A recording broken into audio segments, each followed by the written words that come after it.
Não é de gravar, é? Poxa, De gravar é muito lindo. O criador do mistério, a sabedoria das artes.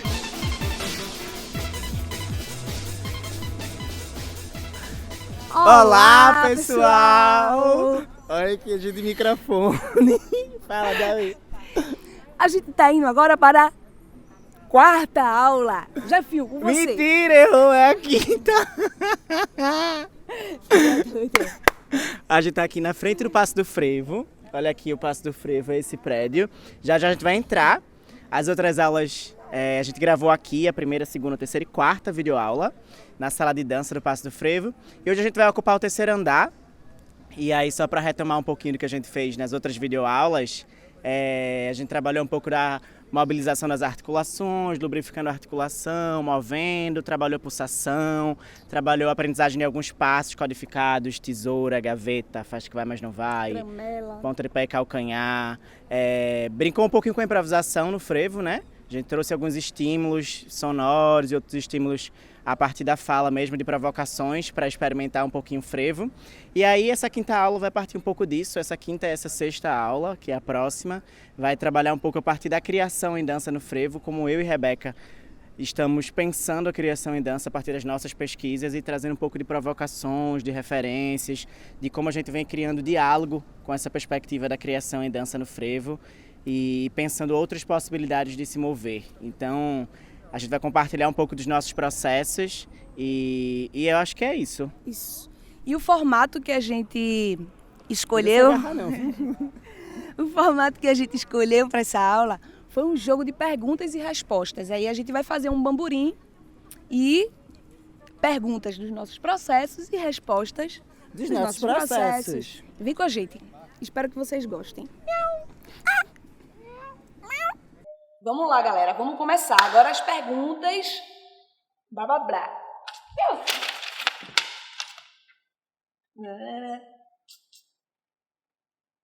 Primeira pergunta.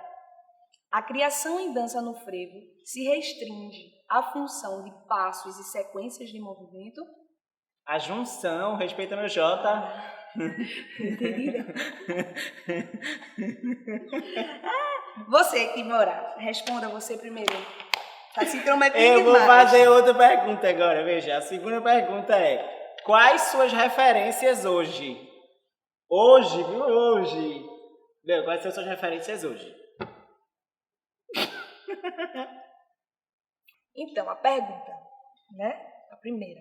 A criação em dança no frevo se restringe à junção de passos e sequências de movimento? O que é que você acha? Me conte. Então, pela minha experiência, eu não acho que se restringe, né? Eu hoje estou fazendo de outras formas, mas a gente já passou por uma experiência na Escola de Frevo do Recife, que a criação em dança era a junção de passos e tal, isso fazia parte do processo criativo.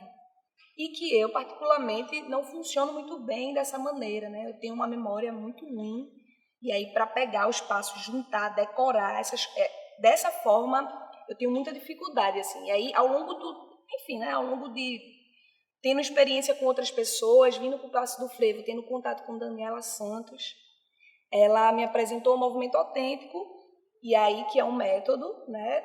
A partir daí, a gente construiu na Malandragem do Feminino, que foi a partir de perguntas sobre memória, atravessamentos, questões que eu tinha em relação ao corpo, ao mundo. Eu já cheguei com algumas questões. Sobe a plaquinha aqui. Na Malandragem do Feminino é um solo de Rebeca. Um solo de dança. É um solo de dança. E aí, logo depois, Virada no Mói de Cuento, que também é outro solo de dança. Também foi a partir de um exercício de 5 minutos de leitura, depois 5 minutos de improviso em dança, depois 5 minutos de escrita. E aí a gente ficava brincando, eu e Maria Grelli, que é uma bailarina de dança. Bailarina de dança é a mesma coisa, né? Tá tudo certo. Eu ia rir, mas eu me concentrei. A gente ficava nessa brincadeira, né? Desse jogo de dançar, ler, escrever. Dançar, ler, escrever. Então, são outras formas, né, de criar em dança, assim. Então, eu acho que não se restringe só, existe. para algumas escolas e algumas pessoas preferem.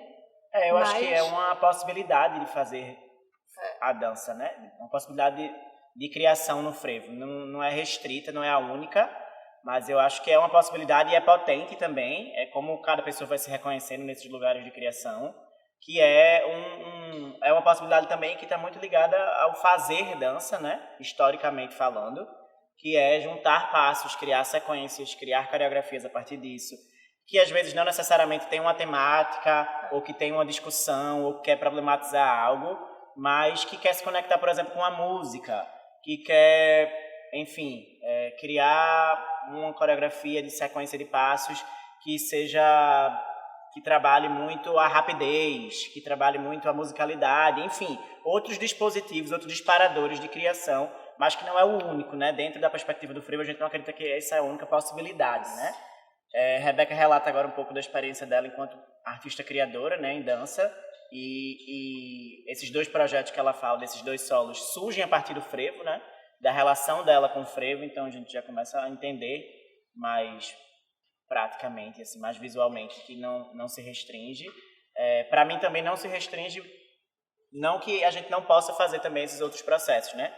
Tipo, hoje eu ainda trabalho em lugares que tem espetáculos que são coreografados e que também estão nesse sentido, mas que também buscam outras possibilidades. Então, é entender que são caminhos diferentes e que tudo também tem sua potencialidade e depende das escolhas e dos contextos, né? Acho que é isso. Segunda pergunta. Quais suas referências hoje? Quais suas referências hoje? Então, uma delas está aqui, essas imagens, assim, de passistas. Eu acho que todos os passistas são referências. O Rogério está dando uma pinta aqui. Vou dizer que a referência é ele, tá bom? É que vocês não estão vendo. Mas o boy da filmagem tá aqui, assim, ó, numa pose grega, para parecer de referência, achando que eu não vou jogar ele na rede. Mas, enfim, as referências são muitas. E eu acho que uma primordial, assim, o mestre Nascimento do Passo. Vai ser sempre uma referência, porque foi meu primeiro mestre, né? Eu acho que, assim, as pessoas que estão junto, meus pares são referências. Então, os passistas de frevo, as pessoas que fazem frevo, né? Tipo, desde as troças, desde a orquestra, enfim. Quem tá nesse rolê de fazer frevo. E, para além dessas pessoas possíveis de troca táteis, assim, de conversa, Rebeca e várias outras pessoas de uma geração onde eu começo a dançar frevo são referência hoje, né? Mas também tem referências por exemplo, de autores que chegam para escrever coisas e para compartilhar tipos de conhecimento que me atravessam no fazer frevo, né? Então, por exemplo, Valéria Vicente, quando vai escrever sobre frevo, né? Sobre a relação dela com o frevo, sobre o pensar frevo. Valéria, quando ajuda a dar um match com o Kiran para escrever sobre o ensino do frevo. Dá um match, é ótimo. Dá um match. Acho que vários outros passistas de uma geração que eu não vou nem me especificar em nomes, porque são vários, né? Então, assim, várias mulheres e homens e pessoas maravilhosas que são referências. E aí, nesse rolê de pensar e estudar frevo, eu também vou para a universidade, então algumas outras referências vão chegando. E aí referências mais no âmbito de leituras, né? Dos pensamentos e das proposições das pessoas. Então, Luiz Rufino, Luiz Antônio Simas, Amélia Conrado, professora da Universidade Federal da Bahia, Fernando Ferraz, Luciane Ramos, que são pessoas que estão escrevendo sobre a relação da dança negra, da relação da dança afrodiaspórica, que para mim muito está conectada com o frevo, entendendo o frevo enquanto uma dança afrodiaspórica. Então as referências são muitas, assim, né? Tipo, falei algumas, assim, que tem muito a ver com o meu contexto hoje, a pergunta é sobre hoje, né? Então, o que tem me atravessado nesse momento, eu acabo defendendo uma dissertação de mestrado. E são autores e pessoas e amigos e pessoas que estão comigo que eu trago como referência e trazendo no texto. A Escola de Frevo é uma grande referência. Então, eu acho que está bem... Só para entender que, tipo, não andamos só, né? Então, as referências vêm junto, assim. Nunca tô sozinho. Isso. Eu compartilho muito do que Jefinho falou, das pessoas, dessa coisa dos pares, né? E da gente compartilhar muita referência e ser referência, né? Uma para outra. Mas hoje, para mim, e aí que eu venho pesquisando há um tempo já, a questão de gênero, sexualidade e raça, muitas mulheres vêm na cabeça, assim, de referências, inclusive, que eu tive contato bem depois, assim, que é muito ruim isso, né? Porque a gente tem contato com intelectuais negras muito depois, assim, né? E esse contato eu tive com o movimento negro e com essa efervescência que a gente está tendo da literatura negra aparecer na nossa frente, assim, ou aparecer na nossa frente não por acaso, né? Porque muitas mulheres estão arrancando, né, com os dentes para que a gente tenha acesso, essa nova geração tenha acesso a essa literatura, né? Então, vem na minha cabeça, né? E aí, a passista, Zenaide Bezerra e todas as passistas, eu acho que de frevo que a gente tem contato no nosso meio, é hoje uma referência para mim. Lélia Gonzalez, Conceição Evaristo, inclusive esse livro é incrível. Angela Davis. A gente trouxe algumas coisas, né? Algumas ferramentas dessa de referência mesmo, até para compartilhar, assim. Então, são livros, são leituras que a gente vem fazendo. E aí, Rebeca trouxe alguns. Acho que só para... para mostrar é importante. Esses 2 livros são muito importantes, inclusive para a minha pesquisa, mas eu acho que para a gente ter acesso mesmo, que vai falar sobre um pouco sobre a relação da mulher negra na América, a relação com o sistema capitalista, enfim, como o sistema escravocrata e o nosso corpo nesse processo. É massa, Angela Davis, para ter esse acesso. Tem Rebeca Gondim, vou logo dizendo. Jefferson Figueiredo, né? Esse aqui é o TCC, nosso mestre. Trabalho em conclusão de curso de Rebeca.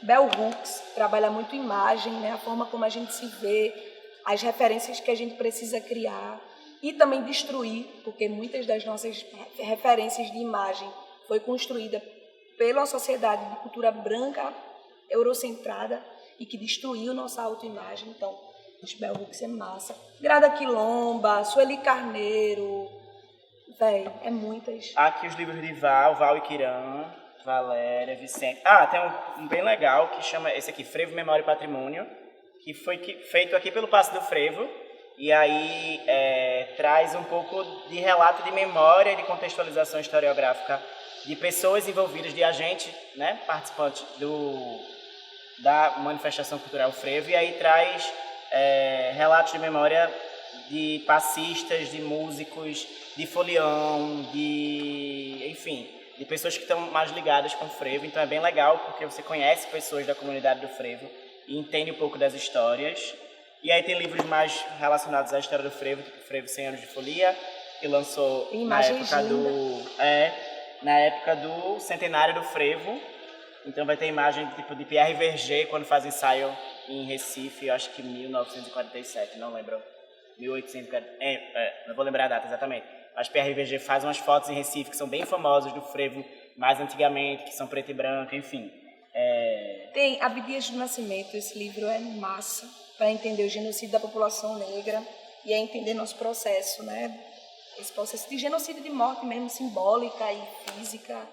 E ele foi o criador do teatro negro, né? Então ele é um cara que a gente precisa ter acesso para, inclusive, fazer relação com o frevo e teorias mesmo intelectuais negras, né? Esse aqui é Fogo no Mato, a ciência encantada das macumbas.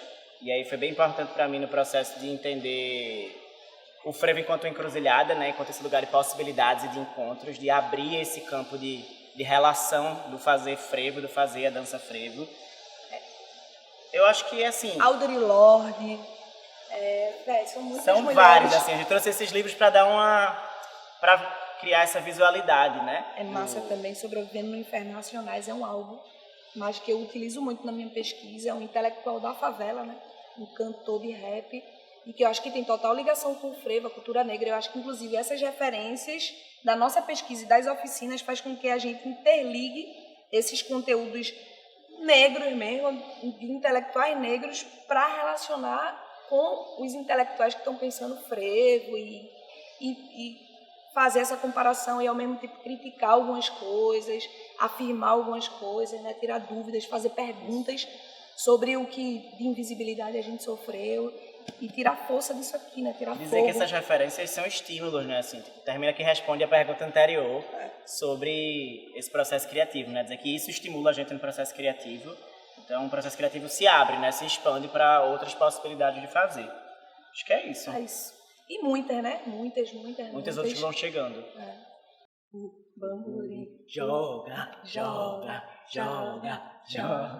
Bamburi. Eu achei que era agora mesmo. Primeira pergunta. Ei, mentira, terceira, viu? Terceira. O frevo e seus atravessamentos. O que te atravessa? Profundo, hein? Quarta pergunta. Como acontece ou quais são as possibilidades de processo criativo na dança frevo? O que te atravessa, amor? O que atravessa? O que te atravessa, poxa? Me conta. O que atravessa?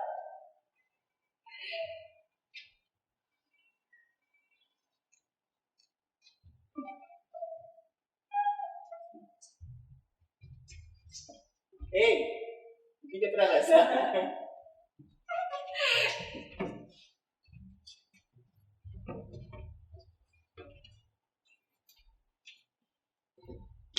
Ancestralidade.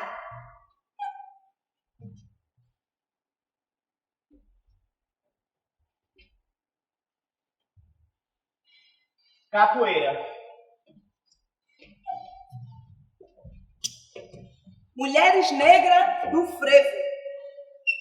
A rua.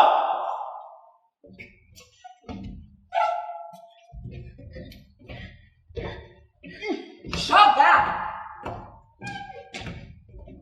Gingar. Multidão.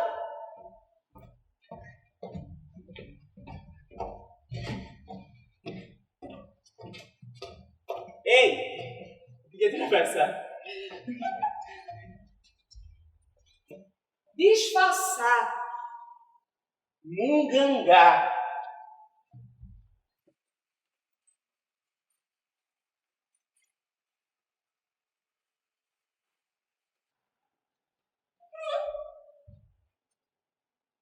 Procurar.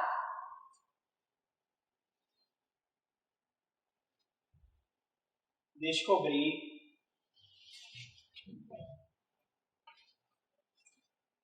Desequilibrar. Desestabilizar.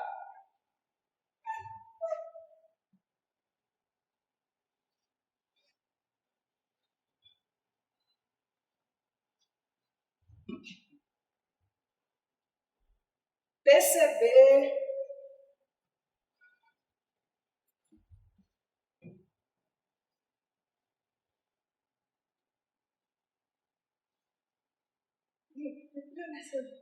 O que atravessa? Me conta.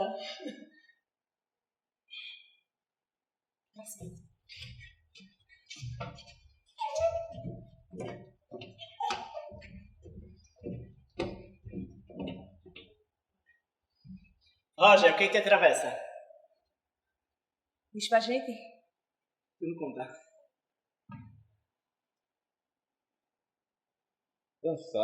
Dançar quando eu tô deprimido. Tá. Eita, o que te atravessa?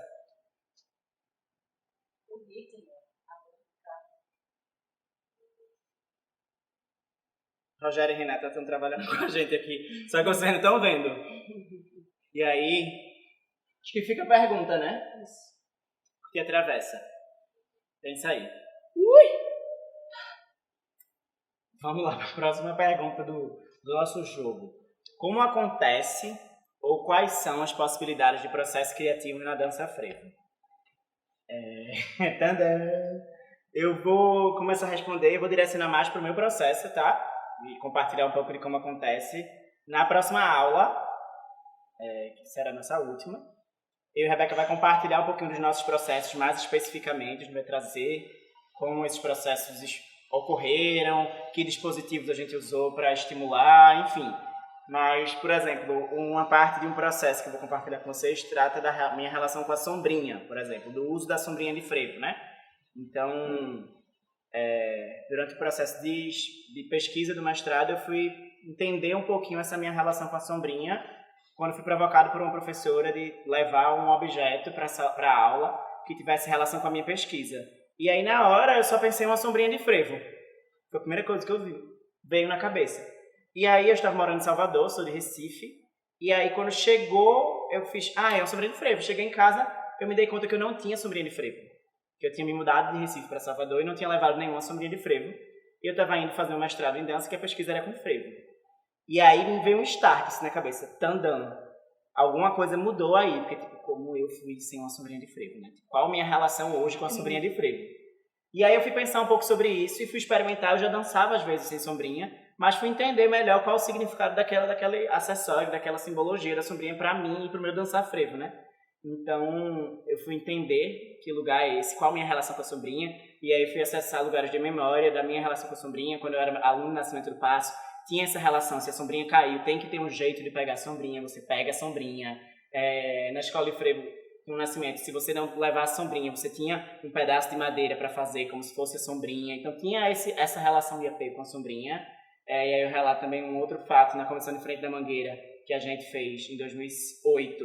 Tinha essa coisa, né? Tipo, era a Comissão de Frente e aquela coisa, né? Qualquer décimo ganha ou perde o carnaval. E aí, tipo, não pode deixar a sombrinha cair, porque se a sombrinha cai, perde um décimo. Se perde um décimo, a escola pode perder o carnaval. Aí imagina o rolê que é pensar que você pode ser responsável por uma escola de samba. Tipo, a Mangueira perdeu o carnaval, porque sua sombrinha caiu, né? Então eu fui me dando conta dessa relação, assim, de, tipo, gente, e se eu me desapegar disso? Então eu fui experimentar dançar sem a sombrinha, e na hora que eu me coloquei na sala de aula para apresentar para as outras pessoas da turma, eu prendi os meus braços. E aí eu fui experimentar dançar sem esses braços, né? Então me levou para uma outra qualidade no movimento, para as outras propostas, para outro entendimento da minha relação com o corpo ao dançar frevo. Enfim, então isso virou um mote, assim, para começar a pensar um processo criativo no frevo, né? A relação com a sombrinha e tudo que isso pode gerar. Então esse foi um percurso, foi onde eu comecei a experimentar uma parte do processo criativo, que é exatamente o processo que eu vou compartilhar com vocês na próxima aula. Então, tipo, foi só para compartilhar mesmo uma experiência de um processo criativo com o frevo, né? Que surge a partir da sombrinha e como isso chegou no corpo. O meu processo, e aí eu venho notando que ele acontece muito do meu corpo em relação ao mundo, né? E vice-versa, assim. De como eu me vejo e como as pessoas me veem, né? E isso a partir do frevo, né? Porque é por onde eu me oriento e por onde eu me organizo, assim. E é por ele que eu consigo expressar as questões, assim. E as primeiras questões surgiram com duas perguntas, né? O que é dançar feito mulher e o que é dançar feito homem? E aí, dessas duas perguntas, eu apresento essas perguntas para a Daniela Santos e a gente cria o solo, que a gente falou no início, na malandragem do feminino. Que aí eu venho discutindo a questão de gênero, ainda não tanto sexualidade, mas mais gênero, meu corpo enquanto mulher e essas perguntas, né? Por já ter vivido algumas situações no frevo, por onde passei, em que as pessoas diziam que eu dançava feito um menino. E aí essas perguntas, antes dessas perguntas existirem conscientemente, existia o incômodo, né? De dançar e as pessoas sempre me apresentavam um objeto masculino, né? Que se diz masculino, né? Um chapéu. Ou dizer, você parece um menino dançando, você tem uma movência muito próxima dos homens. E eu ficar com essa inquietação. E aí isso foi desaguado no solo na malandragem do feminino, né? Que foi a primeira vez que eu consegui, eu acho que conscientemente, explodir essas questões, assim, né? Falar sobre isso, sobre esses incômodos, né? E sempre assim, meu corpo enquanto mulher se relacionando com o mundo, como as pessoas me veem, como eu me vejo, e na dança do frevo. E aí, depois desse processo, na academia, no curso de licenciatura em dança, eu construí Virada do Moi de Coentro, que foi a finalização do curso, né? Que foi o TCC. E também que gerou um trabalho solo Virada do Moi de Coentro. Que aí eu faço outra pergunta, né? onde estão, depois de revisitar a bibliografia do frevo, escrita, né, legitimada, não encontrar a história negra do frevo, afirmada, né, de que o frevo é negro, sempre ficava meio, é de todo mundo, é de todas as cores, mas a gente sempre soube que veio dos capoeiras, e os capoeiras, a gente sabe, né, a raça, a cor dessas pessoas. Então, isso me incomodava, de não ter essa afirmação. E um ponto específico, já que minha pesquisa sempre foi voltada às mulheres, uma pesquisa do meu corpo e minhas referências de mulheres e tal, eu perguntar cadê as mulheres negras que dançavam o frevo, quando essa dança foi criada ou quando a gente notou que ela estava acontecendo. Nos livros, a gente não vê nem nome nem rosto dessas mulheres. E aí isso me incomodou profundamente. Assim, o que a gente encontra é adjetivos racistas, né? Perigosos, a malta de gente desocupada, as putas, prostitutas, mas não se existe o nome e a história dessas mulheres, né? Então, isso me fez construir Virada no Meio do Cuento, né? Tentar procurar, ou tentar me entender enquanto mulher negra, me entender esse processo de negritude, de me afirmar, de me ver, de me questionar, de ter dúvidas, e ao mesmo tempo de ir em busca, né? De tentar para que alguma coisa aconteça, né? Para desaprender o que aprendi e aprender e a rever e a reimaginar, para tentar me encontrar, né? Me encontrar, entender essa história, reentender essa história do frevo, que foi mal contada, né? Ao meu ver. Mas, e aí esse processo também surge dessa pergunta, cadê as mulheres negras, né? Cadê essa história negra do frevo que não foi contada, assim? Então, o meu processo vai muito dessas perguntas que o meu corpo vai sendo, né, atravessada com o contato com o mundo mesmo, assim, né? Com as pessoas, com esse universo do frevo, com a dança, com essa sociedade. Eu acho que é onde a gente se encontra nesse caminho, minha pesquisa, sobretudo tanto na graduação quanto no mestrado, tem a ver com a relação historiográfica do frevo, né? Como eu acesso a historiografia do frevo a partir de documentos, de arquivos da história oral, de fotos, de vídeos, e a partir disso eu consigo criar em dança, né? Como um material do passado consegue me estimular a estar discutindo questões no presente, né? Então essa relação temporal que não é factual, que não é recortada, né? Que é esse faz que vai, mas não vai do frevo, que é essa relação historiográfica que ginga. Então eu acho que é um lugar que eu e Rebeca se encontra, que é estar olhando para essa historiografia, né? E tá problematizando um pouco ela com questões que a gente não encontra. E uma coisa que a Rebeca sempre fala é de entender que são histórias do frevo, né? Tipo, são várias... Para entender história de modo geral, é interessante pensar sobre isso, sobre histórias, e não sobre uma história única e verdadeira né? Limitada, mas entender que existem possibilidades diferentes de entender e de contar a história, e sob que perspectiva a gente está entendendo e estudando isso, né? Então a gente vai por esse lugar de entender histórias do frevo, entender que o que a gente está fazendo também está dentro da história do frevo, né? Então, olhar para essa historiografia do frevo, para esse tempo passado, para discutir questões no presente, diz muito sobre os nossos processos criativos e o que nos instiga, né? Acho que essas perguntas que a Rebeca traz para criar, essa relação com a sombrinha, vem de uma coisa antiga, de como a sombrinha virou esse símbolo, dessa relação de marketing, de vender a cidade, de criar uma identidade cultural para o Pernambuco, então a sombrinha vira esse símbolo, enfim. São questões da história do percurso do frevo. Isso. E como a gente vai entendendo a tradição, né, o frevo enquanto uma tradição, como algo que se transforma, que é mutável, então é como a gente também vai se atravessando por isso e transformando, né? Como isso a gente vai percebendo essas mudanças acontecer. E sobretudo como isso chega no corpo. E aí na próxima aula a gente vai trazer um pouco dessa especificidade, como chega no corpo, né? Acho que é isso.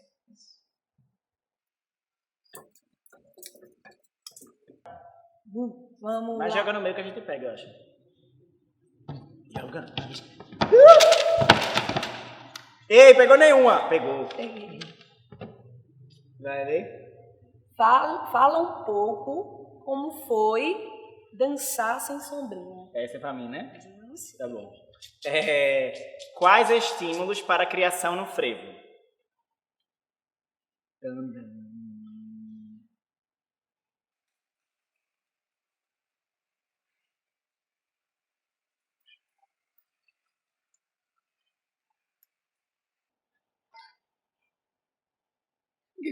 Vamos para a Para onde? quinta pergunta. É a quinta? É a quinta. Tá bom. Fala um pouco como foi dançar sem sombrinha. Essa é mais específica para mim. Só que na pergunta anterior eu respondi um pouco, né, desse processo de dançar sem sombrinha, mas só para contextualizar melhor. Tem esse dado, né, de que a sombrinha dá equilíbrio ao passista, à passista, né? E aí foi uma coisa que eu fui pensar, tipo, estamos aqui, sei lá, tô sem nada na mão. Se eu boto uma sombrinha, muda o peso. E eu fiz, gente, mas colocar um peso de que tem de um lado, não tem de outro, como é esse equilíbrio, né? Tipo, um lado, tá? Mas, enfim, né? Fiquei nessa, assim, coisas bem... Não foi nada de pensar o peso, a forma do peso, nada disso, né? Nenhuma viagem dessa. Mas só de pensar que, tipo, aqui eu tô parado, botei um peso de um lado e do outro não, já desequilibrei, né? Tipo, balança, né? Essa é a ideia. E aí eu fiz, gente, mas como assim equilíbrio ou passista se de um lado tem ela e do outro lado não tem? Então, larguei ela, fui experimentar sem braços, fui experimentar sem a sombrinha e aí dançando com os braços. Eu percebia que não mudava muita coisa. E aí eu fui experimentar prender os braços. Então, botei pra trás, fiz assim, e fui experimentar dançar. E aí foi que o jogo aconteceu. Porque eu me dei conta que o que me estabilizava em muitos movimentos eram os braços. É essa estrutura de membro superior e tronco que me estabilizava até equilíbrio. Né? Essa alavanca de braços me ajudava a saltar, por exemplo, a ir na base e voltar com os braços para trás. Eu ia na base e voltava desequilibradíssimo e caía no chão. E quando eu caía no chão, eu não usava os braços para me levantar. Então, tinha que ter alavanca em outros lugares, né? Uma ativação de abdômen maior, um fortalecimento de membros inferiores maior, enfim. Então, eu fui percebendo essa instabilidade de perder essa alavanca e essa estrutura fixa aqui. Que mesmo que eu torça, me dá uma seguridade, assim, né? Então, perder isso, e aí isso foi perdendo a sombrinha, né? Eu fui percebendo esse desequilíbrio e esse lugar da estrutura dos membros superiores, né? O quanto isso me estabilizava. E saltar isso é também saltar o tronco e perceber essas mobilidades de tronco e como eu fico instável, né? Como eu me desequilibrava mais porque eu não tinha essa alavanca. Inclusive de força mesmo. Acho que é isso. Já deu sua sombrinha, não? Já dizer. Eu gosto. E eu acho que é um novo desafio. De descobrindo outras possibilidades. Tem muita essa coisa, né, da sombrinha não cair, que já Fio fala. E que isso em algumas escolas, eu não sei se em todas, mas em que algumas escolas isso é muito... É um ponto a menos, né? Grave. Isso é muito grave, assim. E isso foi um dos complicadores também, assim, né, de tentar entender por que a gente não pode derrubar a sombrinha, assim, né? É um jogo, é uma brincadeira, faz parte da história. Mas eu acho que é importante também a gente experimentar outras coisas, assim, né? Sair desses estereótipos, assim, que é muito imóvel, né? Que diz, não, passista tem que ter sombrinha, passista tem que ter roupa. Acho que sim, também. Mas eu acho que frevo é sobre liberdade também, é sobre explodir outras possibilidades, é sobre se descobrir, é sobre se entender. Se eu não viajo e tá dançando de sombrinha, tudo bem, por que não? Né? Acho que Eu não vou estar negando a história do frevo, né? Se eu carrego ela no meu corpo e no meu discurso corpo, não vou negar a história do frevo. Se esse é um dos medos, né, de se perder esses símbolos são importantes, mas é preciso criar outros, inclusive, e entender também o processo desses estereótipos mesmo que fixam a gente, de que passista é isso, de que a cultura é isso. Muito imóvel, eu acho que a gente é muito mais do que isso, a gente é muito mais possível do que aquilo que foi que imobilizou, né, muitas vezes. E isso é a minha opinião, né, que imobilizou a gente por muitas vezes. Esse estereótipo, ao meu ver, não foi criado pela gente, assim, né? Foi criado pelo Estado para vender a nossa cultura, é o que mais vende, né? O que mostra para fora, é o que mostra que a gente é muito... Não existe violência, né? Vivemos numa democracia racial, todo mundo é igual, todo mundo é amigo, todo mundo... E a gente sabe que o babado é mais 500, né? Que a violência existe, que o racismo existe, que o frevo, por ser, e eu acredito por ser uma dança negra, o racismo atravessa a nossa cultura e as pessoas se apropriam, sugam, vendem o que quiser, nos desumaniza. E eu acho que a gente talvez aprofundar isso e eu acho que... Isso vira processo criativo, né? Isso vira estímulo, assim. Acho que é importante entender o contexto, né, da coisa. Quando eu citei na resposta passada a coisa da mangueira, né? É um contexto de competição, né? Um contexto de que, tipo, você tá ali por uma comunidade, por uma escola, enfim. Realmente, derrubar a sombrinha vai perder um ponto porque tá dentro daquele contexto do que é as escolas de samba, do que é o carnaval nesse contexto das escolas de samba no Rio de Janeiro, do que é as alegorias, do que é cada acessório, do que vale, né? Tem valoração, né? Tem uma pontuação a ser cumprida. Então, dentro daquele contexto, ok, mas não dá para tirar daquele contexto e achar que em todos os contextos tem que ser daquele jeito, sabe? Não dá para achar que sempre que cai uma sombrinha, a pessoa errou, por exemplo, ou a pessoa fez feio, ou então, tipo, minha prestação foi péssima porque minha sombrinha caiu. Nossa Senhora. Tipo, não é sobre isso, sabe? É sobre entender que, tipo, tá, naquele concurso, se cair vai dar ruim, então você vai evitar que caia. Mas isso não é uma regra. Pelo menos a gente não entende como uma regra. A gente entende como o que aconteceu, né? Faz parte. E eu acho que é isso, desse processo sem a sombrinha. Vamos de próxima pergunta. Lê aí, Luciana. Quais estímulos para a criação no frevo? Vou dar uma voltinha. Botei um vídeo, 30 segundos. Bota o vídeo pro começo. E é isso, não tem a resposta dessa. Ah, mentira, não, a gente vai responder. Volta aqui. Quais estímulos? Os estímulos, né? Eu acho que a gente já respondeu. Tô brincando. Arrasta aqui a barrinha de rolagem, ó. Volta pro começo do vídeo. Mas brincadeira, não. É só pra dizer que tudo que a gente já conversou hoje é estímulo, assim, tipo, se a gente for pensar em todas as aulas anteriores, né? Tudo é estímulo da criação, porque pra gente o processo de ensino-aprendizagem está conectado com a criação artística, né? Tipo, processo de ensino, processo de aprendizagem de sala de aula, de conversa, de troca, tudo é estímulo para a criação, né? Então, tipo, quando a gente propõe numa aula improvisar a partir do passinho, por exemplo, é relacionar os passos do frevo com aquela dança, com aquele, sabe, com aquele corpo. Então, isso já é estímulo, né? Isso já propõe outras possibilidades. Então, tipo, o passinho trabalha muito com quadril. Então, tipo, tá, bota aquela música, talvez eu solte mais o quadril do que eu dançando só uma música de frevo. Então, tipo, como eu aproveito isso, né?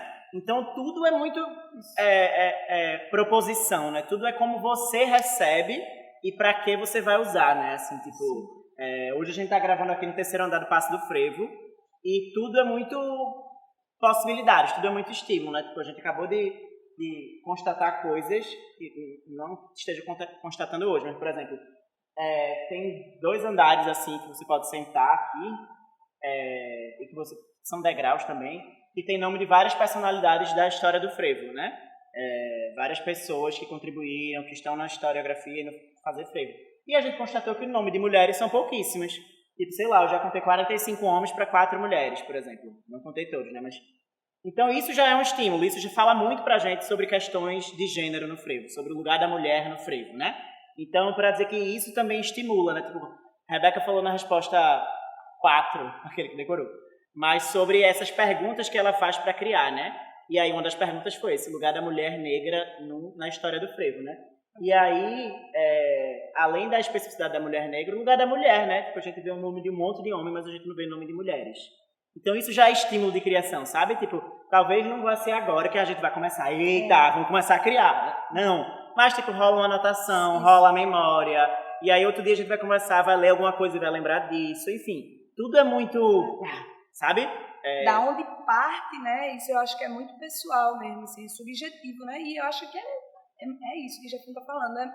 Parte da sua história, do seu contexto, de quem você é. Pode ser um sonho que seja um estímulo, pode ser que seja uma sombrinha ou a falta dela. Pode ser o seu corpo, né? E a questão de gênero, sexualidade ou raça. Né? Pode ser essa questão diaspórica, de entender a dança, frevo e negritude. Eu acho que pode partir esse impulso, e esse impulso pode partir de vários lugares. Assim. Eu acho que não é isso. A gente volta para a primeira pergunta, que eu acho que tem a ver.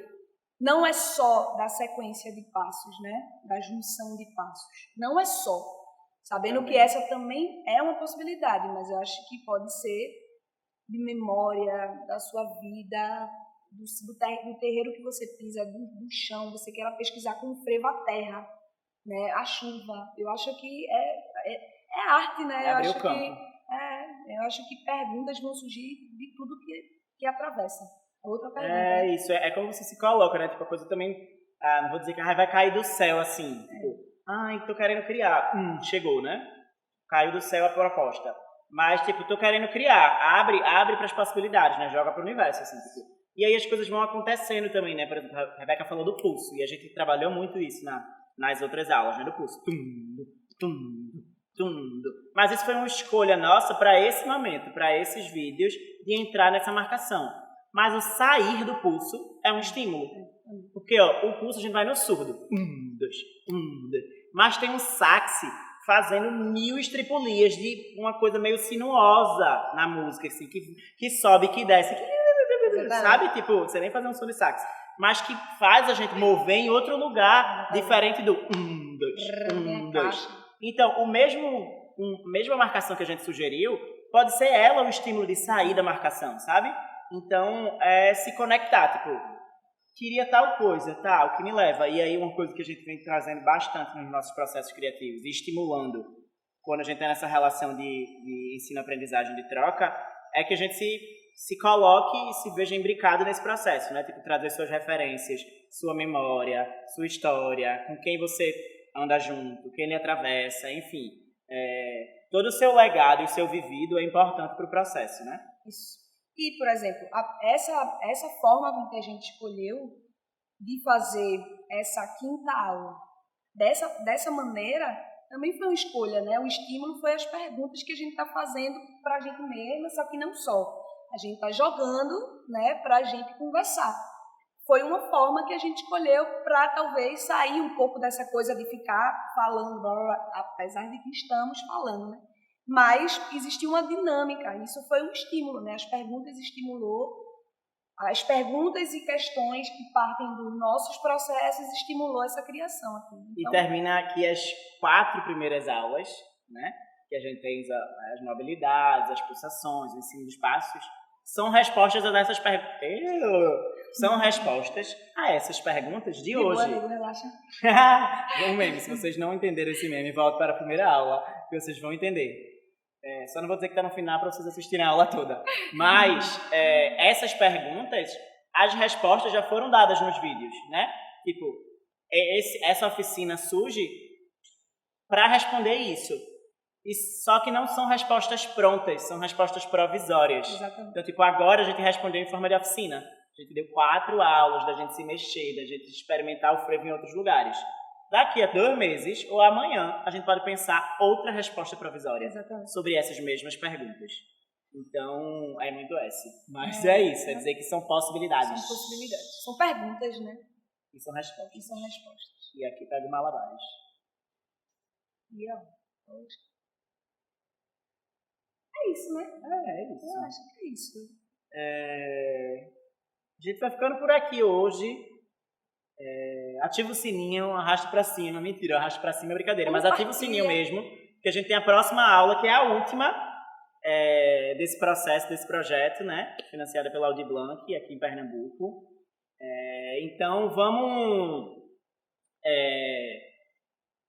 pensar um pouquinho nessas perguntas, refletir um pouco sobre essas questões, o que é que te atravessa, onde isso chega, né? A gente está hoje aqui dentro do Passo do Frevo, que está dando esse apoio para a gente, né? E a gente está aqui, tipo, todas as aulas foram gravadas aqui, amanhã a gente sai um pouco desse espaço, e amanhã, porque eu estou dizendo que amanhã a gente vai gravar, né? Mas vai chegar para vocês na próxima aula, que a gente vai ganhar um pouco um outro espaço, uma outra dimensão, e aí vai ser bem legal para trocar um pouco isso e compartilhar desses processos, né? Então, dá uma compartilhada nos vídeos. Se não assistiu às aulas anteriores, dá uma voltada, dá um play. Comenta, diz o que está achando. Coloca aí reflexões, outras perguntas para a gente estar mais perto mesmo desse processo. Esse processo já é distante demais, né? E aí, como é que a gente faz também para se aproximar? Eu acho que comentando, compartilhando, enfim. indo nos nossos perfis individuais, né? Do Instagram, Rebeca Gondim, Jefferson Figueiredo. Vai lá, comenta, pergunta, pra gente estar aproximando mais esse vínculo. Manda um DM. Essa multidão. É Espero isso. que seja. Simbora. Obrigada, minha gente. Valeu!